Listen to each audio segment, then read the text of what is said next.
Well, good afternoon. Um, I tell you what, I have learned a big lesson. Um, with great respect to this remarkable community that we are all gathered in, I recognize that I am probably standing in the most dangerous place in the world because you never want to get in between and be the last person to be in between anybody and their dinner time. So I want to make sure that I come up and I provide just a bit of a sum up to share a thought or two and to get quickly out of your way so that we might be able to enjoy the rest of the day. Can you first help me by giving a bit of applause to Linda, Amy, Cressida, and Regina, and all the remarkable leadership of the World Federation Against Drugs, and those who are our sponsors for this incredible event. Would you mind putting your hands together for them, please? Incredible leaders, and we're grateful to have them. And I'm honored to be here, honored to provide this opportunity to share just a few things with you. You've invited me to be here among some of my greatest heroes. Dr. Bob DuPont is an actual hero to me, and I'm surely grateful to be after him. Dr. Bertha Madras is no pearl clutcher. She is an absolute hero to me, and so I'm grateful to be here. I've just entitled this sum up, given it a title called Fierce Urgencies of Now, because in a very real way, I talked about heroes. Dr. Martin Luther King really cemented an idea that I think encapsulates what it is that we've had the opportunity of hearing from every speaker today.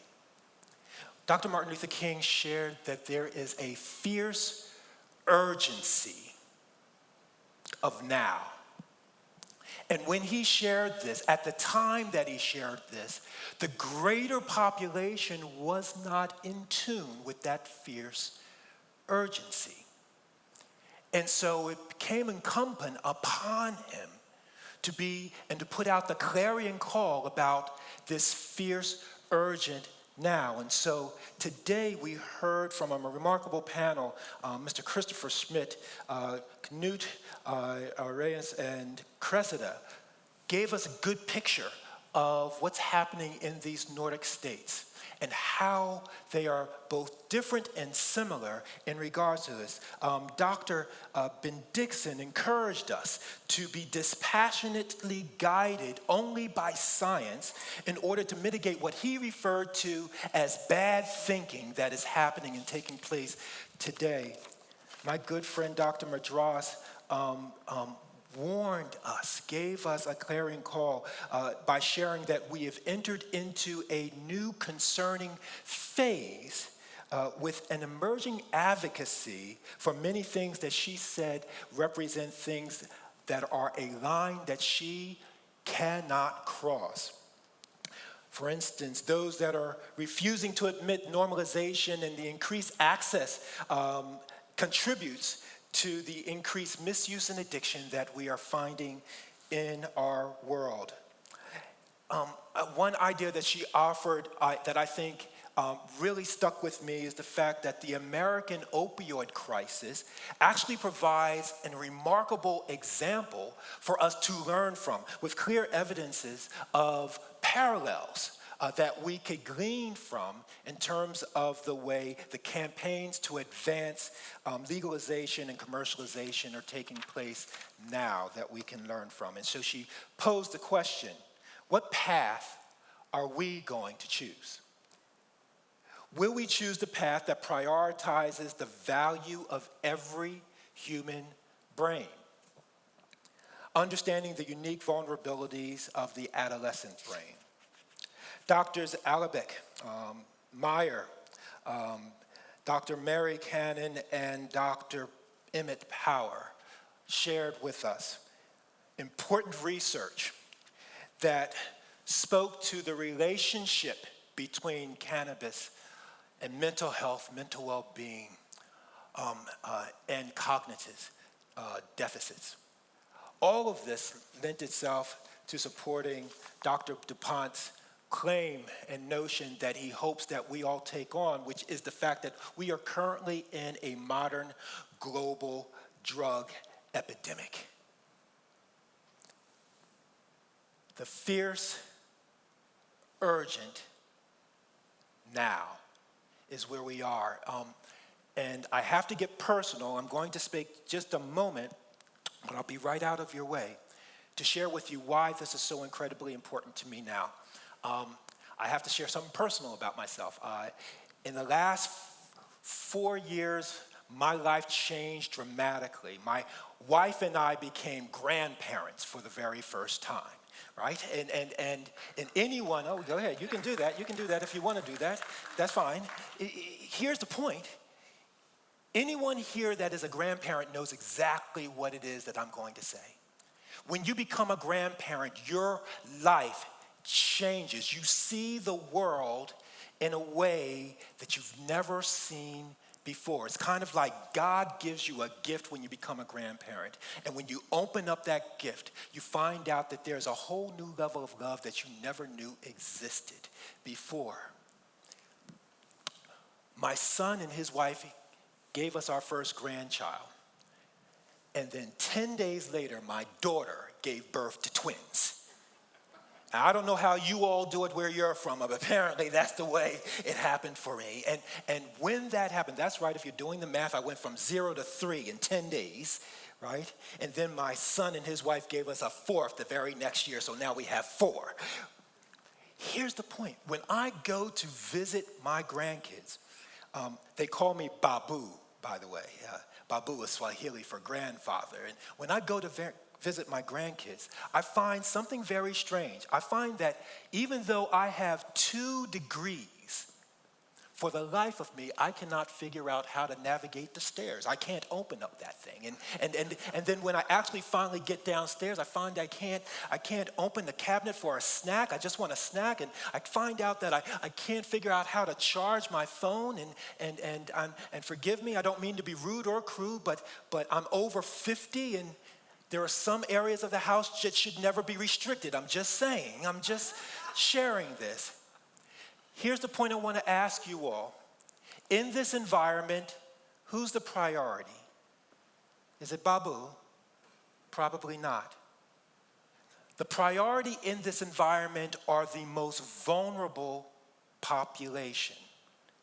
Is there any doubt about who the priority is in this environment? Absolutely not. And in a very real sense, that's the charge that I'm making and asking of each and every one that's here. Because the priority has to be made clear. And right now, I would suggest that in the world that we currently live in, the priority is not clear. If we are to do anything, I'm suggesting that we are supposed to make prevention obvious. Because prevention is not obvious now. So the conversation is actually not about this. The conversation is about this. The conversation is, as my good friend Dr. Madras shares with us, about potency, delivery, vaping, synthetics. It is about the dangers that are existing, just like the top of the stairs are a danger for that vulnerable population, but yet it goes unnoticed and unseen until we make it obvious. There are obvious dangers that our communities need our help to see. I was walking in New York City. And in New York City, I walked by this lovely truck, right? Very colorfully colored. And there's music playing in the truck, you know, and it kind of reminded me, I don't know, in your country and in your communities, do you have ice cream trucks that come by? Of course, right? That play music and then the children come running. Well, I was walking in New York City and this lovely truck was playing music, got my attention, and the lovely young lady stuck her head out, and here's what she said to me verbatim. She said, "Hey guy, don't be shy, come get high." I got your gummies. I got your candies. I got your lollipops. Don't be shy. Come get high. I looked at her and said, can I take your picture?